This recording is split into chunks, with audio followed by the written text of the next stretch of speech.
Thank you. Ms. Swear, let's revisit, is it the Rahimi case? Is that the right name?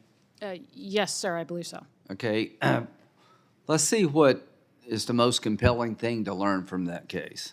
How many times was this gentleman involved with shooting at people? I'm not sure in total, but it seems like at least 6 or 7. Okay, and he was released based on what charge? He was facing a charge and released? The first time he was facing at least one felony domestic violence charge and at 2 others. I'm not sure whether they were misdemeanors or felonies under Texas law. Okay. Is it pretty fair to say that this guy should not have been out on the streets? Absolutely not. He was very clearly a danger to both specific individuals and the public at large.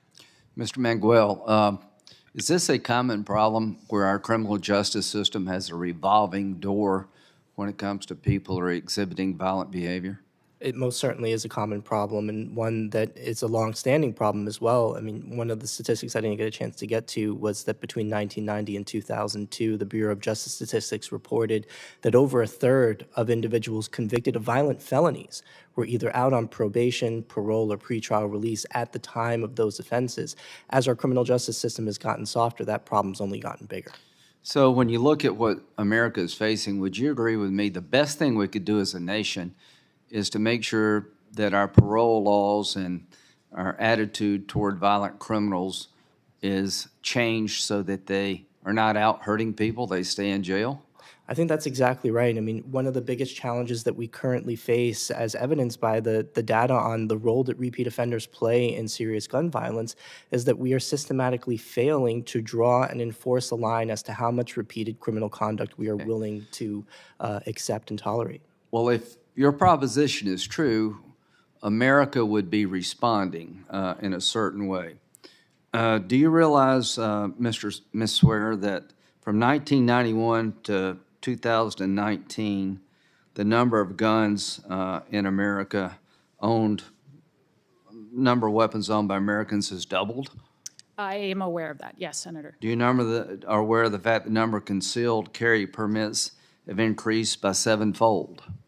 I know it has increased exponentially. I will take you at your word that it's roughly 7-fold. Are you aware that between 2019 and 2020, 58% increase in gun purchases by African Americans, 43% increase by Asians, 46% increase in purchases by Latino Americans, 40% of those purchases are made by first-time gun buyers? Are you aware that from 2005 to 2020, a 77% increase in gun ownership by women, and that from 2019 to 2020, a majority of people buying guns were women? Are you aware of all that?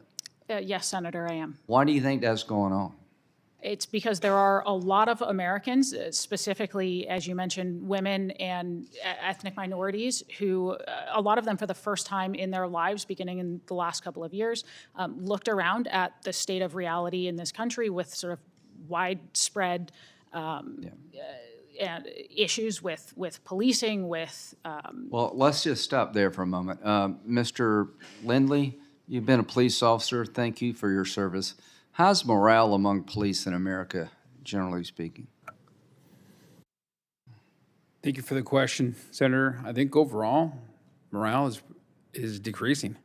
Yeah, and there are probably a lot of reasons for that, but it's harder to get people into law enforcement now, and I'd like to work with people to try to change that.